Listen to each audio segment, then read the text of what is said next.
Je vous invite à tourner dans Luc, chapitre 10. On est dans ce bloc de texte de 1 à 16. On a vu les 4 premiers versets la semaine passée, la partie 1. Envoyer dans la moisson les réalités du champ missionnaire. On a vu la grandeur de la mission, la grandeur du champ missionnaire. On a vu l'étendue des difficultés qui sont les réalités du champ missionnaire, de ce monde dans lequel on vit. On a vu la nécessité aussi de prier pour nos ouvriers, puisqu'on a vu qu'ils avaient un danger réel qui les guettait, et on a vu qu'il était vulnérable de toutes sortes de façons. Premièrement, notre propre chair, notre inclinaison à vouloir pécher, mais aussi des attaques de l'ennemi qui désire notre tort. Vous savez, l'objectif de la semaine passée, je sais pas, c'était peut-être pas clair, mais c'était pas de vous décourager, vous les hommes qui seriez peut-être de potentiels ouvriers. Ce n'était pas le but. Peut-être que ça l'a fait, et tant mieux dans un sens. Le but, c'était simplement d'avertir et de mettre en lumière les difficultés qui sont des réalités pour l'ouvrier et pour le ministère. Parce que on veut que l'ouvrier soit envoyé de Dieu. On ne veut pas qu'il soit fabriqué par notre chair, par la volonté des autres. On veut s'assurer que ce soit Dieu qui envoie les ouvriers, un peu comme il a envoyé dans cet exemple ses 70 disciples vers les villes. Ceux que Dieu envoie, il leur donne la foi nécessaire pour accomplir la mission. Et donc, on va voir cette semaine dans les versets qu'on va probablement finaliser jusqu'à 16, de 5 à 16. On voit la réception et on voit le rejet du message que ces disciples vont partager, ce pourquoi ils sont envoyés. On voit comment les gens vont recevoir l'annonce du royaume de Christ et comment ils vont rejeter cette annonce. Et on voit les différentes conséquences de ces deux actions. Le passage des versets 5 à 16 nous parle principalement d'un thème, celui du royaume qui s'est approché. C'est un thème qui va être répété par 2 fois, au minimum. Mais il est question dans ce thème de d'autres situations. Il est question d'hospitalité, il est question des ouvriers encore, il est question du rejet et finalement du jugement divin qui attend ceux qui vont rejeter le message que portent ces ouvriers. Prions. Merci Seigneur pour ce temps que tu nous donnes ce matin. Merci pour ton Église ici à Actonville qui s'assemble. Nous te prions Seigneur de tout cœur d'ouvrir nos cœurs, notre intelligence pour comprendre ta parole. Toi qui es 3 fois saint, toi qui es tellement au-dessus de nous Seigneur. Mais nous aspirons à te connaître, nous aspirons à mieux vivre comme tu le désires que nous vivons. Fais de nous des lumières dans ce monde, des disciples et des ouvriers fidèles, des hommes et des femmes de Dieu qui marchent selon tes voies. Amen. On va lire le texte ce matin en 2 parties. La partie 2 est en 2 parties. Ça va bien. On va lire de 5 à 9 et ensuite de 10 à 16. Commençons par 5 à 9. Dans quelque maison que vous entriez, dites d'abord que la paix soit sur cette maison. Et s'il se trouve là un enfant de paix, votre paix reposera sur lui. Sinon, elle reviendra à vous. Demeurez dans cette maison-là, mangeant et buvant ce qu'on vous donnera, car l'ouvrier mérite son salaire. N'allez pas de maison en maison. Dans quelque ville que vous entriez, ou que l'on vous recevra, mangez ce qui vous sera présenté. Guérissez les malades qui s'y trouveront, et dites-leur, le royaume de Dieu s'est approché de vous. Et voilà ce thème commun qu'on retrouve aux 2 sections, le royaume de Dieu qui s'approche. Par quoi il s'approche? Par, évidemment, par Jésus-Christ qui s'approchait lui-même, par Christ qui marchait vers Jérusalem, qui allait vers la croix, qui avait déjà entamé ce qu'on appelle l'inauguration du royaume à ce point-ci.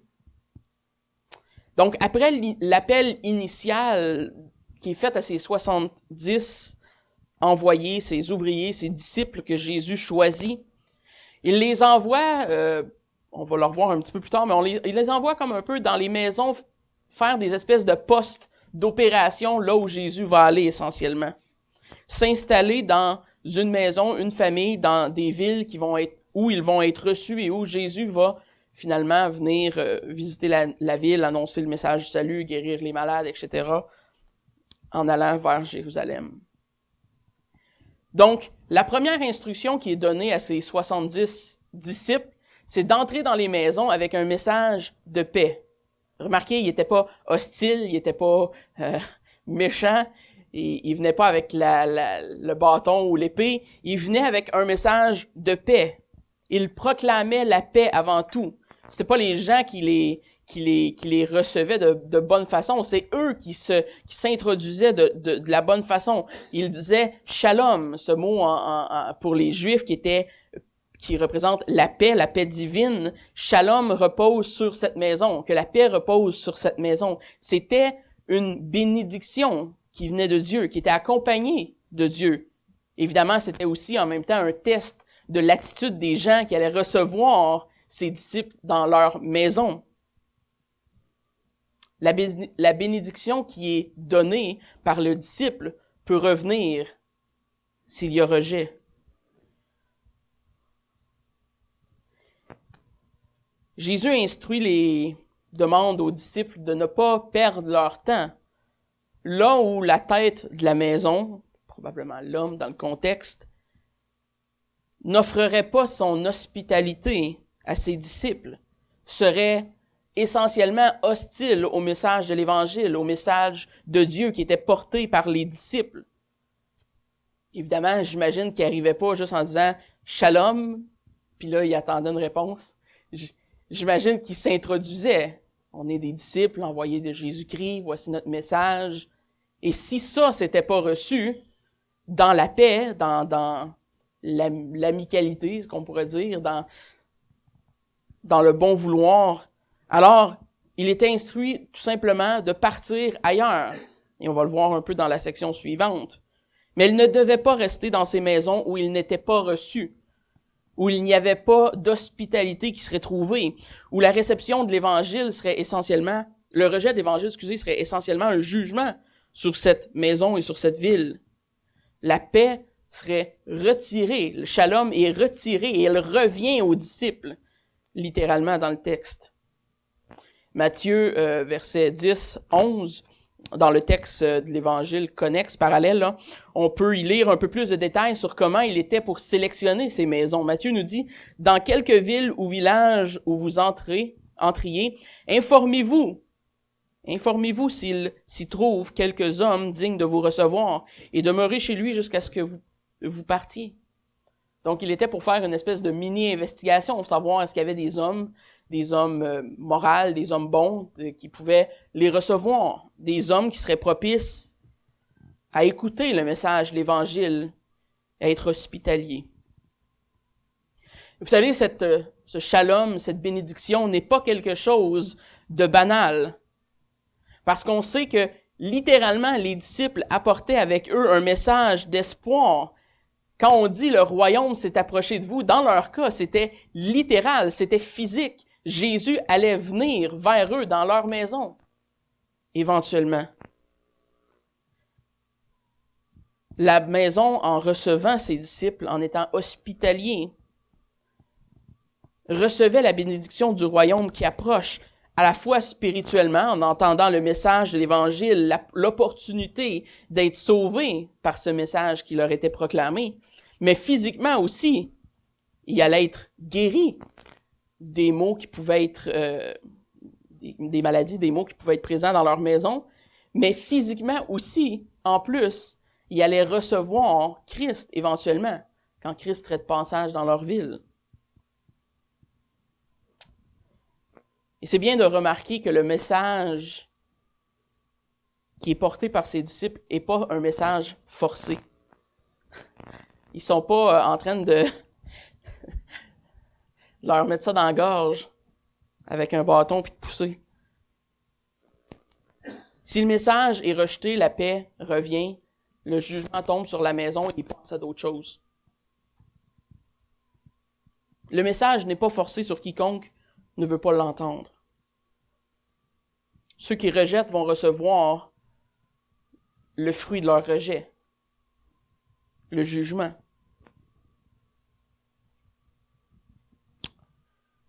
Aujourd'hui, c'est le même principe. Celui qui reçoit la prédication de l'Évangile, reçoit l'annonce de l'Évangile, reçoit le royaume de Christ. Évidemment, dans notre cas, ce n'est pas inauguré, c'est littéralement présent. Mais on ne force toujours pas aujourd'hui les gens à se convertir. Du moins, on ne devrait pas. On ne devrait même pas essayer de les forcer ou de les manipuler. Je sais que de mettre de la belle musique douce, faire brailler le monde, c'est bien bon pour leur faire à croire qu'ils sont proches de Dieu. Mais ultimement, c'est Dieu qui nous appelle. Et peu importe ce qu'on peut faire pour concocter l'émotion humaine ou la décision humaine, ultimement, Dieu doit venir nous chercher là où nous sommes, nous tirer de la misère.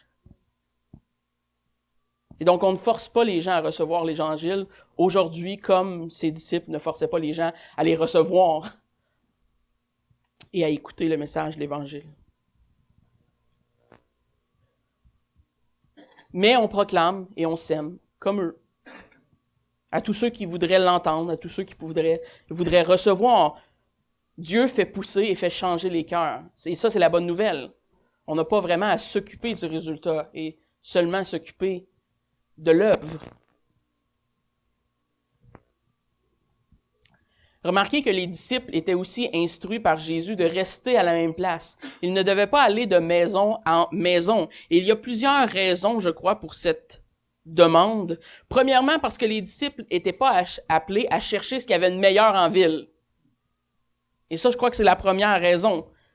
Certaines de ces villes-là dans lesquelles les disciples allaient se retrouver étaient des villes païennes, des villes remplies de gentils, de gens qui n'étaient pas d'origine juive. Donc, ils avaient des mœurs différentes, ils avaient de la nourriture différente, ils avaient des habitudes, une hospitalité, des maisons différentes, des manières de fonctionner totalement différentes de ceux judaïques qui étaient la norme là où les disciples venaient.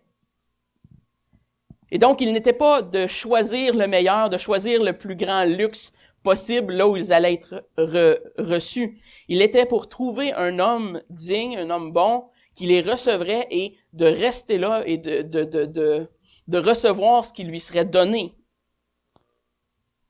Jésus leur dit, mangez ce qu'on va vous donner. Que ce soit des viandes sacrifiées aux idoles, que ce soit n'importe quoi, ce que vous n'êtes pas habitué de manger, mangez ce qu'on vous donne. Cherchez pas le luxe. Et aussi, ne vous sentez pas mal de prendre ce qu'on vous donne, d'être reçu. Vous savez, il y a quand même une bonne différence entre chercher le luxe et recevoir la providence divine. Et la raison que Jésus lui-même leur donne, pour laquelle de rester dans la même maison et d'user de l'hospitalité de ces gens n'était pas un abus de leur générosité. Le texte le dit textuellement. Il dit parce que l'ouvrier mérite son salaire. Et que celui qui travaille au ministère et aux choses spirituelles du royaume aussi travaille et mérite son salaire. Il y a ici une citation intéressante du Preacher's Commentary en relation entre le fait justement qu'il fallait rester dans la même maison. Il dit, parlant des disciples, ils ne devaient pas chercher le luxe allant de maison en maison et de personne en personne à la recherche de plus en plus des meilleures choses de la vie. L'ouvrier devait vivre de la simplicité, donnant tout ce qu'il avait au-delà de ses propres besoins, tout donner pour répondre aux besoins des autres. Il devait chercher à répondre aux besoins des hommes et pas à sécuriser les choses de ce monde. Quel contraste de valeur entre les choses et les gens.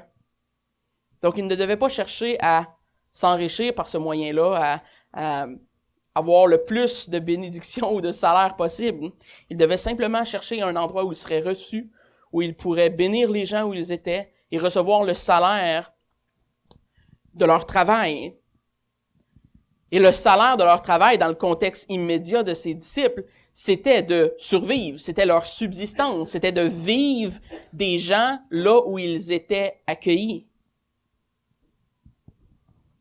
L'hospitalité dans ce contexte-là était leur salaire.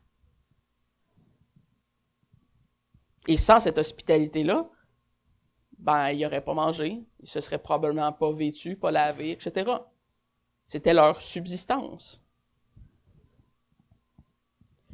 Et vous savez, cette idée que l'ouvrier mérite son salaire est un principe qui date de l'Ancien Testament et qui est cité à reprises de plusieurs fois dans le Nouveau Testament et qui est encore vrai aujourd'hui, malgré que le contexte dans lequel on parle ici est un peu différent. C'est encore un principe qui se transpose aujourd'hui. Deutéronome 25, 4, et ce texte qui est cité dans le Nouveau Testament souvent, il dit « Tu n'en museleras point le bœuf quand il foulera le grain ». Et cette expression est reprise dans 1 Corinthiens 9, dans 1 Timothée 5, pour parler des ouvriers, des ministres de la parole, des pasteurs, docteurs, etc. Dans le contexte immédiat, on comprend que le salaire, c'était le fait de survivre, de subsistance, d'hospitalité, qui était leur salaire pour le royaume. Et c'était la façon dont la providence de Dieu venait à leur aide en tant que disciples qui étaient envoyés. Il fournissait par l'entremise de ses hôtes un moyen de vivre pour récompenser pour le salaire qu'ils méritaient pour leur travail. Dans le contexte moderne, les pasteurs, les missionnaires reçoivent un salaire monétaire. Mais c'est un salaire de subsistance. C'est la même idée qui est là. Bon, les gens nous reçoivent plus littéralement chez eux pour qu'on vive là. On est dans un contexte différent, mais l'idée en arrière de tout ça reste la même. J'ai utilisé le commentaire de Hendrickson Kistemaker pour faire le point, pour pas que ça sorte de ma bouche.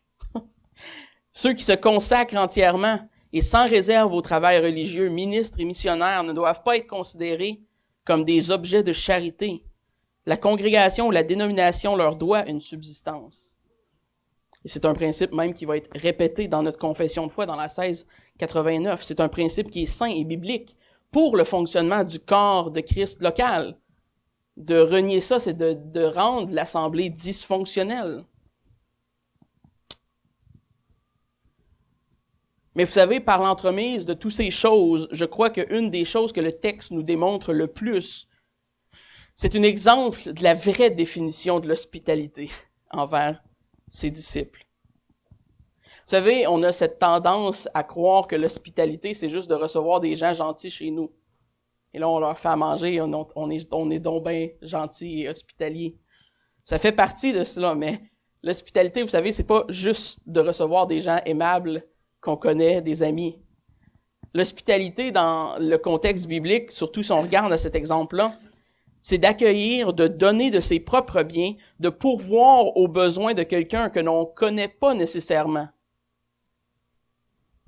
Ces disciples n'étaient pas connus là, des gens qui les recevaient. Et vous savez, une des choses que ça vous démontre à vous et à moi, et à toute l'Église, c'est que le fardeau du champ missionnaire ne retombe pas seulement sur les ouvriers. Il retombe sur tous ceux qui supportent les ouvriers. Il retombe sur tous les croyants.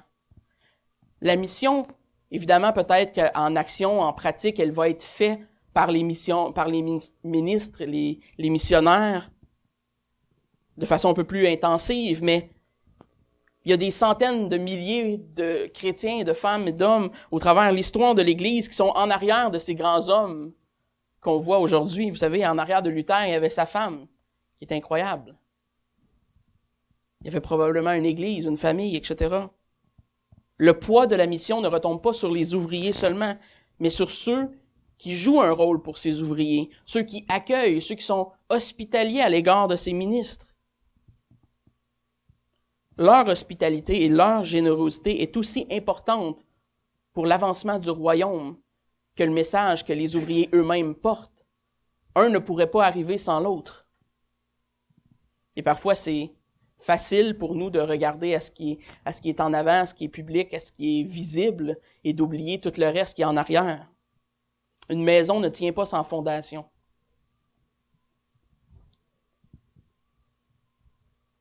Et ce que ça nous apprend aussi, c'est que l'hospitalité, quand elle est pratiquée de cette façon, va coûter quelque chose aux croyants.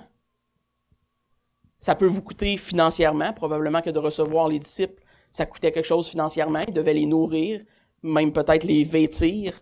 Ça coûtait certainement du temps et du confort, parce qu'ils vivaient chez vous, dans ce cas-là, littéralement. Hein, moi, vous êtes chanceux, je ne vais pas vivre chez vous. Je vous épargne ce luxe.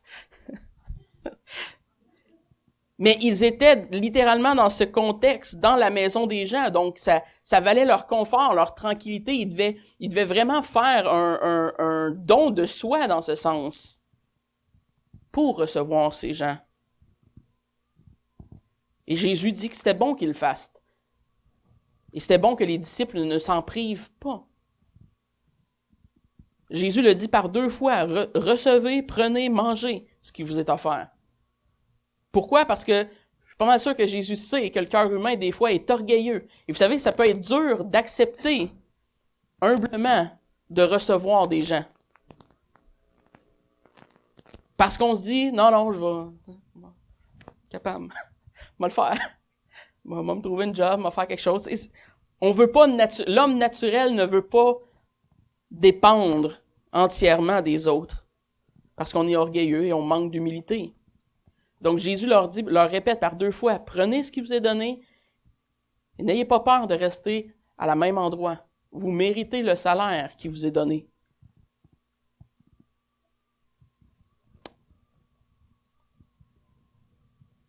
Un autre fait intéressant, on constate que l'établissement de l'Évangile commence par les foyers, par les maisons. Vous savez, aujourd'hui, c'est ironique qu'on envoie des gens dans le champ missionnaire et on dirait que souvent, ils commencent par tout sauf les foyers. Ça commence par un aspect relationnel, par l'aspect même d'être invité à la table des gens. Vous savez, il n'y a pas grand place dans le foyer, même encore aujourd'hui dans le contexte moderne, qui est plus sacré dans la culture que la table. C'est là qu'on partage quelque chose avec les gens. Et il y a plus que la nourriture qui est offerte, évidemment. Mais l'Évangile semble grandir, être établi par le moyen de ces maisons qui sont hospitalières au message de l'Évangile et des disciples. Et donc, les disciples sont envoyés, ils établissent des espèces de camps de base où quand Jésus va venir dans ces villes, va arrêter. On voit l'exemple avec Marie-Marthe, on voit l'exemple avec plusieurs autres dans le Nouveau Testament au fur que ça va avancer. Mais il prépare le terrain. 2 instructions qui étaient données aux disciples, c'est que s'il y avait des gens malades dans la maison, de les guérir. Dans leur cas, physiquement, parce qu'ils en avaient la capacité. Donc, si Jésus leur donne ce rôle, c'est qu'il avait donné l'autorité, un peu comme il l'avait fait aux disciples, de guérir les malades. Et on voit aussi qu'ils sont chargés, deuxièmement, de proclamer l'avancement du royaume de Dieu. Et donc, shalom, paix soit sur cette maison. Et si le message de l'Évangile est reçu, ils restent, ils usent l'hospitalité, ils bénissent les gens par la guérison physique des maux et par, spirituellement, la proclamation de l'Évangile et du royaume de Dieu qui approchait. Dans un sens, on peut dire que le message est très simple de ces envoyés. Le royaume de Dieu s'est approché de vous. Quelle bénédiction en soi!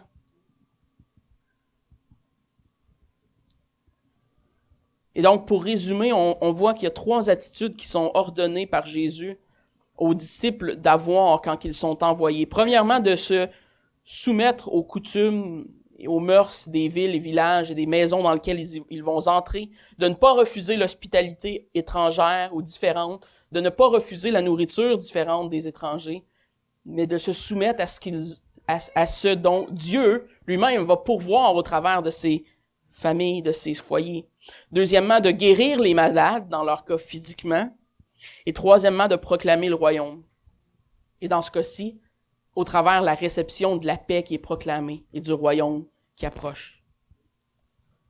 Donc, on peut certainement retirer plusieurs choses pratiques pour nous aujourd'hui. J'en ai déjà glissé un mot. Mais on doit en tant que chrétiens, je crois, chercher de tous nos efforts à recevoir de façon hospitalière les gens autour de nous, que ce soit des serviteurs de Dieu ou que ce soit des inconnus disposés à l'Évangile. On doit chercher à avoir cette attitude que les foyers ont eue auprès des disciples, d'être des hommes et des femmes qui sont reconnus pour leur hospitalité, leur générosité, leur amour de leur prochain et ça se transpose dans notre culture par nos voisins, par des gens, par toutes sortes de situations par lesquelles Dieu nous donne l'occasion d'être hospitalier et de démontrer aux gens qu'on est prêt à sacrifier un certain confort pour leur partager, pour leur donner ce dont ils ont besoin. Deuxièmement, je crois que ça nous enseigne aussi, évidemment à l'intérieur du cadre acceptable de la loi de Dieu, des commandements, etc., de s'adapter aux gens par amour pour les gagner. Une espèce d'accommodement raisonnable, si vous voulez. Version spirituelle. Évidemment, à l'intérieur de la loi, du cadre que Dieu nous donne, on ne va pas pécher parce que les gens pêchent, mais on doit chercher à être flexible, à s'adapter aux gens et aux situations des gens, par amour pour eux, et pour les gagner au message de l'Évangile qu'on va leur proclamer. Je crois que ça nous enseigne aussi qu'on doit se soucier de l'état des gens. Évidemment, notre mandat n'est pas celui des 70 disciples. On ne peut pas juste guérir les gens. On n'a pas ce don et cette capacité aujourd'hui dans notre contexte. Mais spirituellement, on peut annoncer un message à salut qui peut guérir plus que les maux physiques des gens. Christ peut guérir le mot le plus important de l'homme, de l'être humain, peut guérir le problème de son péché qui le sépare éternellement de Dieu. Et quatrièmement, on peut voir que proclamer, dans notre cas, dans notre contexte, ce que ça veut dire, ce que ça se transpose, c'est de proclamer le royaume de Dieu qui a déjà été inauguré et qui pour nous aujourd'hui est une réalité et qui est présente. Et dans notre cas, on proclame que le jugement dernier approche et que Dieu va revenir bientôt juger les hommes et les femmes et toutes choses sur la terre. Et le reste du Nouveau Testament nous avertit que le temps de se repentir est maintenant. C'est ce qui nous apporte à la deuxième portion, qui parle des conséquences du rejet de ce message. Versets 10 à 16. Mais dans quelque ville que vous entriez, et où l'on ne vous recevra pas, allez dans ces rues et dites, nous secouons contre vous la poussière même de votre ville qui s'est attachée à nos pieds. Sachez cependant que le royaume de Dieu s'est approché. Je vous dis qu'en ce jour, Sodome sera traité moins rigoureusement que cette ville-là.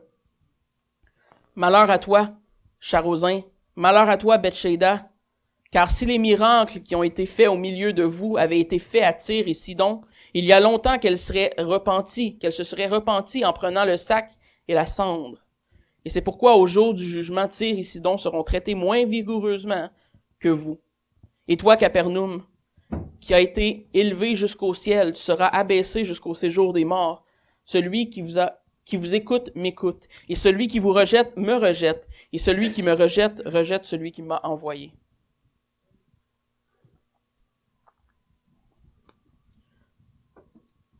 Donc, si au contraire, le message de paix, shalom, est rejeté par les foyers dans lesquels ils entrent et qu'ils se présentent, et que le message de l'Évangile est reçu avec hostilité, avec rejet, les conséquences sont non seulement que la paix retournait vers les disciples, donc en soi c'était déjà la forme d'un début de jugement,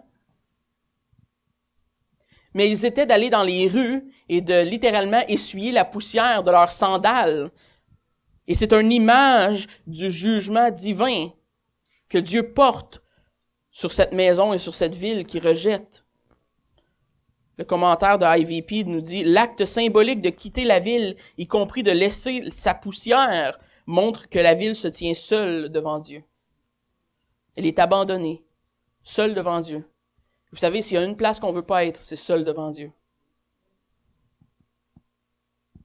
La Bible nous parle de Jésus comme étant notre avocat. Et l'image est frappante, parce que Christ se tient à côté de nous et prend notre place, même littéralement. Parce que si on se tient seul devant Dieu, on est seul coupable et on va seul recevoir la compensation juste du salaire du péché qu'on mérite.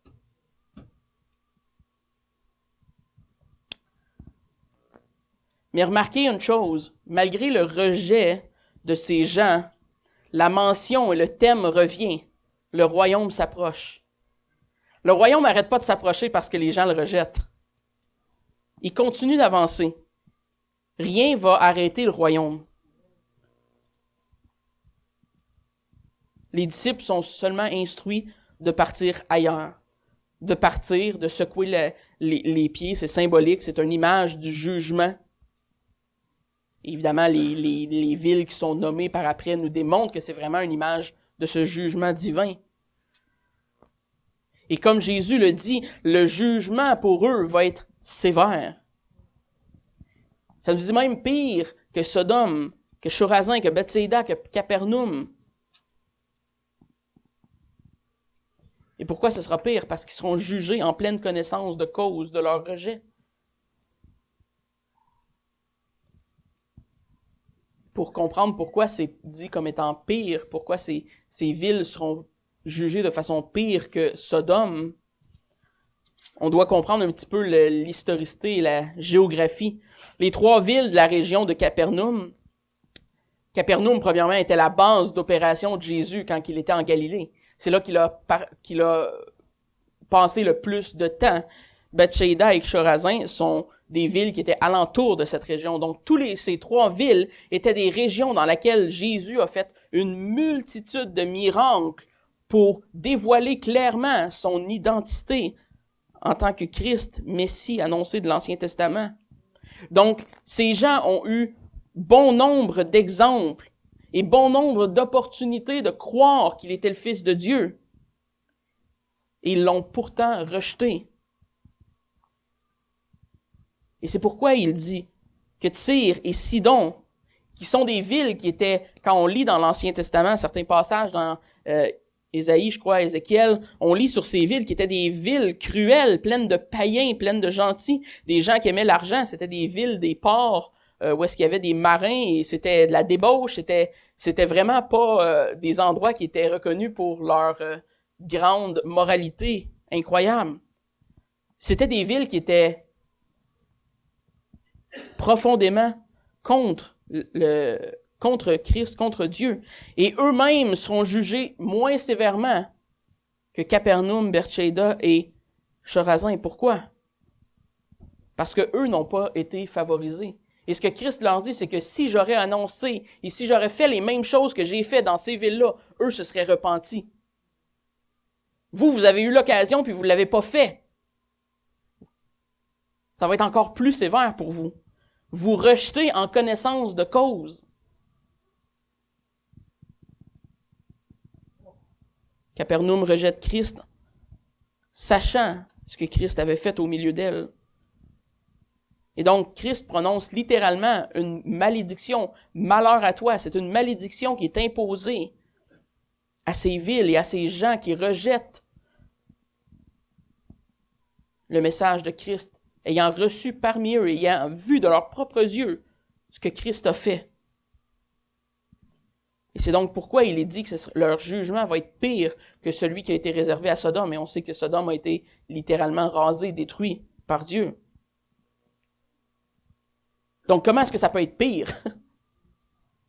Ça peut être pire parce que Sodome a été détruit physiquement. Sodome a été détruit physiquement. Ce dont Christ parle présentement, c'est d'un jugement éternel, spirituel, qui finit jamais. C'est pas juste d'une destruction d'une ville, là. Il parle de leur âme. Ceux qui rejettent Christ et ceux qui rejettent le message d'Évangile que ses disciples portent avec eux, rejettent celui qui les a envoyés, rejettent Dieu lui-même, rejettent le message du royaume qui approche. Et le salaire qui va être leur juste salaire pour eux, ce sera une vie de séparation éternelle de Dieu. Ce qu'on appelle dans le texte Hades, en tout cas, H-A-D-E-S, le mot en grec, le séjour des morts.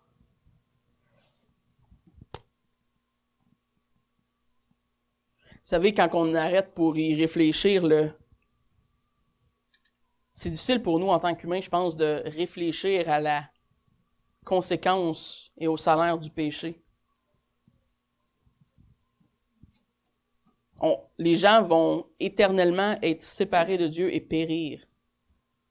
Je ne sais pas de quelle souffrance exactement ce sera fait, l'enfer, mais ce ne sera pas plaisant. Ça va être une séparation, une déchirure éternelle, dans le sens où les gens vont, pour la première fois peut-être de leur vie, reconnaître l'absolue suprématie de Dieu comme étant le Dieu, le créateur de l'univers, et qui vont en être séparés éternellement. Sans aucune chance, même après des travaux forcés ou je sais pas quoi. Non, mais même après de longues années, tout ce qu'on peut s'imaginer de plus long dans notre tête, le salaire va être encore le même. Et ça, c'est la pénalité du péché de l'homme.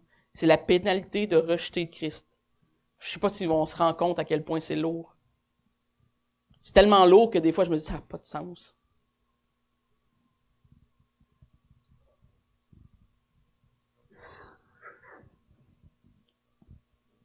Capernaum a été élevé jusqu'au ciel, a eu la présence de Christ, le Messie, parmi eux pendant longtemps, a eu la chance de recevoir le royaume, de recevoir Christ, ses miracles, de le voir de leurs yeux, et ils ont rejeté. Et par leur rejet, ça nous dit qu'ils sont descendus au séjour des morts. Et ça, c'est l'ultime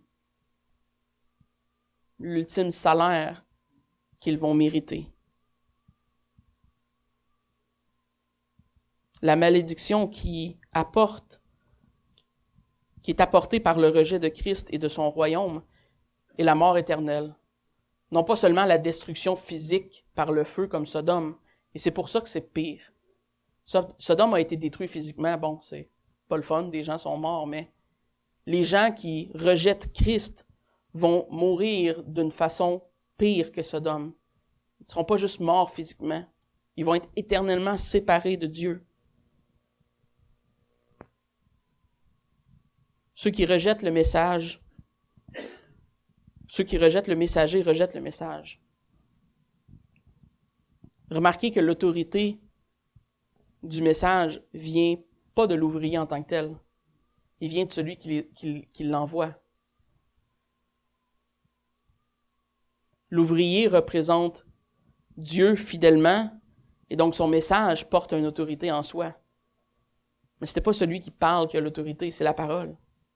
C'est Dieu lui-même. Le royaume est une réalité pour nous, une réalité présente. Christ règne. Il est monté à la droite de son Père. Il est dans les cieux. Et le royaume est établi. Il a été inauguré. Et un jour, Christ va revenir. Et la prochaine fois qu'il revient, ce sera pour juger tout le monde. Juger les hommes et les femmes. Et ceux qui n'ont pas Christ comme avocat, qui n'ont pas reçu ce message que les 70 disciples voulaient apporter aux gens, seront ceux qui seront pires que Sodome. Vous savez, même si dans le contexte, l'urgence n'est pas pareille comme dans le contexte des disciples ici, parce que bon, le royaume était inauguré, il y avait une certaine urgence à aller dans les villes, à proclamer le message de Christ qui s'en venait, le Messie qui allait mourir à la croix. Il y a un sens d'une urgence vraiment spectaculaire. Cette urgence-là est moins palpable peut-être dans nos jours aujourd'hui, puisque le royaume est déjà établi. Mais l'urgence existe encore pour l'âme des gens qui restent. Aujourd'hui, même si l'Église est établie, nous sommes encore appelés avec une certaine urgence à servir dans le ministère et à servir dans le champ missionnaire pour propager le message de l'Évangile et pour proclamer que Dieu peut encore pardonner.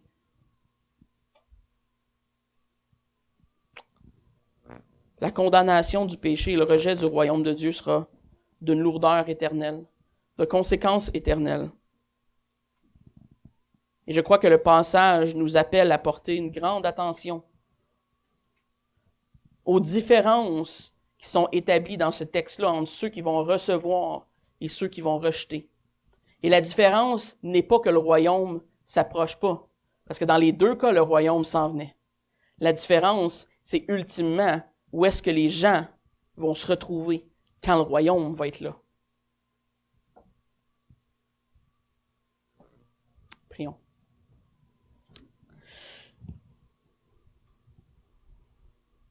Merci Seigneur pour ta grâce envers nous. Merci pour le pardon de nos péchés. Nous savons Seigneur que nous ne méritons rien. On sait que l'on vient à toi nu et sans rien qui puisse attirer les regards vers nous. On sait que tu es venu nous chercher, Seigneur, du milieu de la misère.